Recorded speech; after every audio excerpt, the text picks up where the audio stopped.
President Trump name-dropped two possible successors, Vice President JD Vance or Secretary of State Marco Rubio, but was coy about who he would prefer in a wide-ranging interview that aired on NBC's Meet the Press Sunday.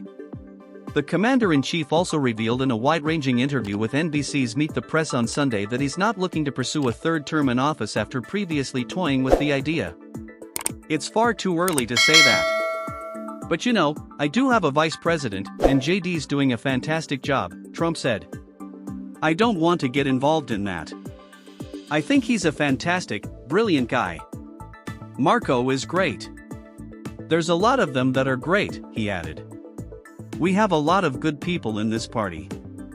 Last week, Trump announced that he was tapping Rubio as his interim national security advisor in addition to his duties as Secretary of State, archivist, and head of the U.S. Agency for International Development, USAID.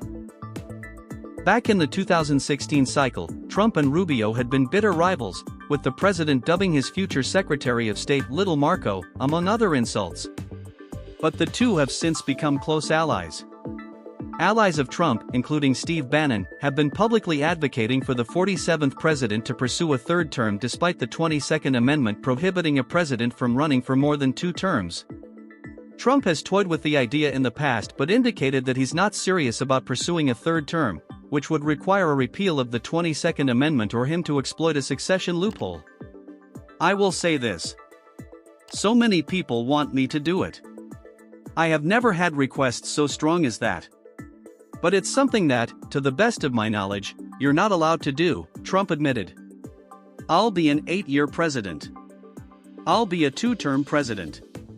I always thought that was very important," he added. "This is not something I'm looking to do. I'm looking to have 4 great years and turn it over to somebody, ideally a great Republican." Late last month, the president's namesake company began selling red Trump 2028 hats. Those hats didn't specify which Trump family member should vie in the next presidential election cycle. Trump has frequently trolled his critics by trafficking in suggestions that he'd pursue a third term in office. The only president to go beyond 2 terms was Franklin D. Roosevelt. Some legal scholars believe that while presidents are restricted from running for more than 2 terms, they are not necessarily prohibited from pursuing a third White House via the line of presidential succession. The 12th Amendment says that no person constitutionally ineligible for the presidency can serve as vice president. The theory goes that Trump could land a role within the presidential line of succession, such as Speaker of the House, and ascend back to the Oval Office if everyone else steps down. During the wide-ranging interview, Trump also assessed how he feels the economy is performing under his watch. Last week, the Commerce Department revealed that U.S. gross domestic product shrank at a 0.3% annualized pace in the first quarter, due in part to a surge in imports as companies braced for tariffs. That's the first economic contraction since 2022. Typically, 2 negative quarters are thought to indicate a recession, but that is ultimately determined by the National Bureau of Economic Research, NBR. Last week, the Labor Department revealed that U.S. employers added a robust 177,000 jobs to the economy, which generally beat expectations. "I think the good parts are the Trump economy and the bad parts are the Biden economy because he's done a terrible job," the president quipped. "He did a terrible job on everything, from his auto pen, which I'm sure he knew nothing about, some of the things he was supposedly signing." Some financial luminaries, including J.P. Morgan CEO Jamie Dimon, have predicted that a recession is likely due to Trump's tariff policies, which have spooked markets and scrambled supply chains. Trump acknowledged that anything can happen but predicted that we're going to have the greatest economy in the history of our country. Despite the consternation over the tariffs, Trump declined to rule out the possibility of making the suite of duties on foreign imports permanent.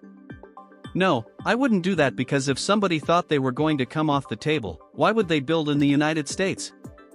Trump explained. Last month, the president levied a 10% baseline tariff rate on virtually all goods flowing into the U.S.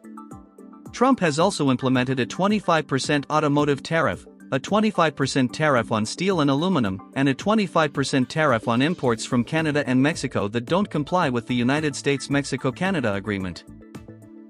Imports coming in from China are subject to a 145% rate, with few exceptions. Additionally, the president has given countries until July 8 to negotiate new trade arrangements with the U.S. or face even more tariffs. NBC anchor Kristen Welker also pressed Trump on his aspirations of acquiring Greenland and making Canada the 51st state.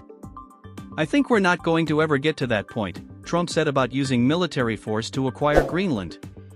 "It could happen. Something could happen with Greenland. I'll be honest, we need that for national and international security. It's highly unlikely. I don't see it with Canada. I just don't see it," he added about using military force to take Canada.